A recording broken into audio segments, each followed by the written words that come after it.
Traders, let's break down tomorrow's Nifty trade plan using price action, structure, and open interest. No noise, no prediction, only levels. So Nifty has shown strong bullish impulse from lower demand zone and is currently trading near 26,150 to 26,150 to 26,200. So higher time frame structure is bullish, but price is now trading in a premium supply zone. So ये जो zone है 25,200 sorry 26,200, ये zone एक strong supply zone की तरह काम करेगा. इसको कैसे हमको मालूम चला, ये था वन डे का टाइम फ्रेम. तो वन डे टाइम फ्रेम में अगर हम देखें तो यहाँ से जो डिमांड जोन निफ्टी का था 25,700 के करीब, यहाँ से जो बुलिश मूवमेंट निफ्टी ने शुरू किया, अभी फिलहाल 26,170 के करीब चल रहा है. एक बुलिश सॉरी मूवमेंट हमको देखने मिला है. मगर अगर ये है डेली टाइम फ्रेम में स्ट्रक्चर बुलिश है, मगर हम अगर यहाँ पर 1 आवर का टाइम फ्रेम देखें तो यहाँ पर अगर हम देखें तो ये जो जोन है, ये जो जोन 26,200 के करीब, ये जोन एक स्ट्रॉन्ग सप्लाई जोन की हिसाब से काम करेगा. अगर कल मान लो निफ्टी अगर गैप अप ओपन होकर यहाँ से सीधा 1 आवर का एक कैंडल इस तरह का बनाता है तो हमें क्या करना है, यहाँ पर स्टॉप लॉस लगा के यहाँ से हम शॉर्ट कर सकते हैं. डेज हाई के ऊपर स्टॉप लॉस रहेगा, और अगर यहाँ पर जो स्ट्रक्चर है इसके ऊपर भी हम स्टॉप लॉस रख सकते हैं. मगर कैसे? सो इस तरह का ये था 1 आवर का कैंडल, अगर इस तरह का होना चाहिए, गैप अप और फ्लैट ओपन होकर वीक मार के सीधा ओ 200 के नीचे 26,200 के नीचे क्लोज करना चाहिए. ये था पहला कंडीशन. नेक्स्ट कंडीशन क्या है, ये जो टाइम फ्रेम है इसको 15 मिनट में डालना पड़ेगा.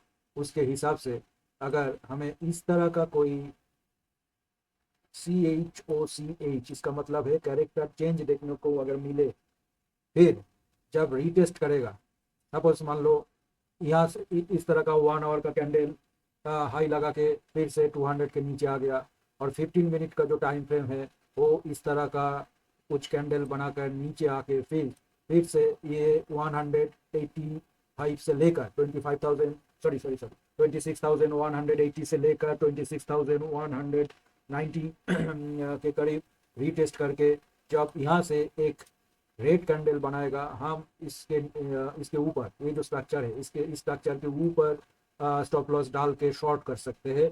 और ये शॉर्ट हमें एक्सपायरी तक छोड़ना चाहिए. स्टॉप लॉस यहाँ पर ही होना चाहिए, और हमारा जो टारगेट है वो एक्सपायरी तक होना चाहिए.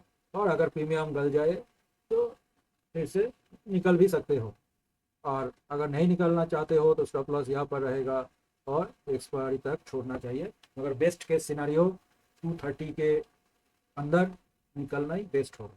उसके बाद एक वायलेंट मूव कभी कभी आ जाता है तो वो बेस्ट रहेगा. एनीवेज, तो ये था. अगर हम निफ्टी को पहले तो हमें शॉर्ट के ओवरव्यू से ही देखना चाहिए, क्योंकि अभी जो जहाँ पर निफ्टी चल रहा है वो एकदम स्ट्रॉन्गेस्ट सप्लाई जोन है. ये 1 आवर टाइम फ्रेम का स्ट्रॉन्गेस्ट सप्लाई जोन. तो यहाँ पर जो वीक प्लेयर्स है वो लोग भी शॉर्ट करेंगे. और ये जो स्वीप, ये जो कैंडल हमने अभी भी देखा है 200 के ऊपर 26,200 के ऊपर एक वीक मार के नीचे आएगा, और सीधा गैप अप ओपन होके फिर से 1 आवर का जो कैंडल है वो इस तरह का बनाएगा. फिर ये इस तरह का 15 मिनट में अगर CHOCH करेक्टर चेंज होता है तो रीटेस्ट में हम सेल करेंगे.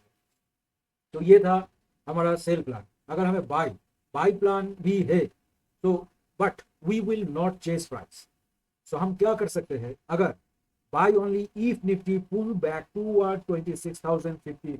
इसका मतलब है ये जो निफ्टी का पहले एक डिमांड जोन था, जैसे कि ये था पहले का रेजिस्टेंस जोन, जहाँ पर आज निफ्टी उसके ऊपर ही अपना रैली शुरू किया गैप अप ओपन होकर. ये जो जोन है, ये जो जोन इसके ऊपर, तो ये है 26,050. सपोज मान लो अगर कल थोड़ा गैप डाउन होके यहाँ पर अगर निफ्टी आते हैं 26,050 से लेकर ये जो जोन है 26,000, ये जो 26,000 से लेकर 26,050 और निफ्टी ऐसे करके इस तरह का कोई प्राइस एक्शन बनाता है, फिर पुल बैक रीटेस्ट, देन ऐसे करके जब ऊपर जाएगा इसके नीचे हम स्टॉप लॉस लगा के यहाँ से बाई कर सकते हैं। और बाई ये 200 तक ही रहेगा, इसके ऊपर नहीं, क्योंकि ये है स्ट्रॉन्गेस्ट सप्लाई जोन। तो इस तरह से हम कहना चाहते हैं कि कल जो वीक्स इंडिया वीक्स एकदम लो है, तो एक रेंज के अंदर ही कल का जो एक्सपायरी है वो हो सकता है 26,000 से लेकर 26,200 के बीच में। तो ये था बाई का जोन 26,000 से लेकर 26,050, this area align with previous demand. अगर हम देखें तो ये था फ्राइडे का क्लोजिंग, उसके बाद आज गैप अप, ये जो जोन है ये आगे पहले रेजिस्टेंस के तरह काम करता था, अभी ये सपोर्ट बन गया, ये डिमांड जोन के तरह काम करेगा। तो इसके बीच में अगर निफ्टी आकर इस तरह का कोई प्राइस एक्शन बनाता है, ये है डिस्काउंट जोन। एंड अगर हम वाई के हिसाब से भी देखें, ओपन इंटरेस्ट के हिसाब से, तो यहाँ पर हम देखेंगे कि strong put O I support, यहाँ पर बहुत पुट सेल होके रखा है ये 26,000 के करीब। तो entry confirmation record, bullish rejection और 15 मिनट CH फॉर डिमांड, जैसे मैंने बोला था, तो इस तरह का कैरेक्टर चेंज हमको देखना चाहिए, उसके बाद ही हमें एंट्री करना है। अगर मान लो कि कैंडल आकर मैंने सीधा ये ब्रेक करके नीचे आ गया तो एंट्री मत करो। हो सकता है 1 आवर का कोई कैंडल इस तरह का मूव करके सीधा 26,000 ब्रेक करके नीचे आ भी सकता है, तो उस केस में हम कोई एंट्री नहीं करेंगे। प्राइस को हमें चेस करना नहीं है, हमको प्राइस एक्शन के हिसाब से, स्ट्रक्चर बनने के हिसाब से, लिक्विडिटी फ्री होकर जब स्ट्रक्चर बनाएगा, कैरेक्टर चेंज होगा, उसके बाद ही हम स्मार्ट मनी के साथ एंट्री करेंगे।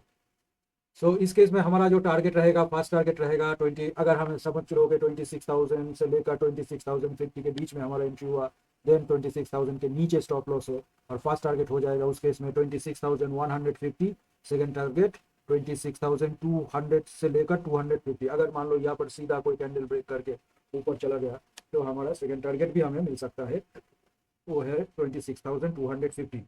उसका चांसेस कम है, अगर यहाँ से आकर फिर ऐसे करके ऊपर जाता है उसका चांस कम होगा, 200 को ब्रेक करना मुश्किल होगा उस केस में। अगर गैप अप ओपन, अगर गैप अप ओपन करके आज की तरह होल्ड कर जाता है तो वो 300 तक भी जा सकता है, मगर अगर गैप अप ओपन ना होकर यहाँ पर फ्लैट ओपन होकर ऐसे करके जाता है तो उस केस में 200 स्ट्रॉन्गेस्ट सप्लाई जोन के हिसाब से ही काम करेगा। तो ये था निफ्टी का बाई और सेल प्लान। तो डाउन साइड टारगेट अगर हमें समझ लो यहाँ पर अगर हम सेल करें तो हमारा डाउन साइड टारगेट आ जाएगा इस यहाँ तक 26,050 से लेकर 26,000 के करीब। और हम जैसे बोले थे, अगर हम देखें कि प्रीमियम गल रहा है तो छोड़ देना चाहिए 230 के लगभग, उस 230 के अंदर निकलना ही तो बेहतर है। सो बिटवीन अगर इस जोन में अगर फंस गया, सब मान लो कि यहाँ पर निफ्टी ओपन होकर यहाँ पर इस तरह का कोई रेंज में फंस गया तो कोई ट्रेड नहीं लेना बेहतर होगा। तो best decision here is wait and protect capital. Final trading advice, trade levels not emotions, one good trade is enough, if no setup forms no trade is valid trade, remember capital protection comes before profit. तो trade safe, trade discipline.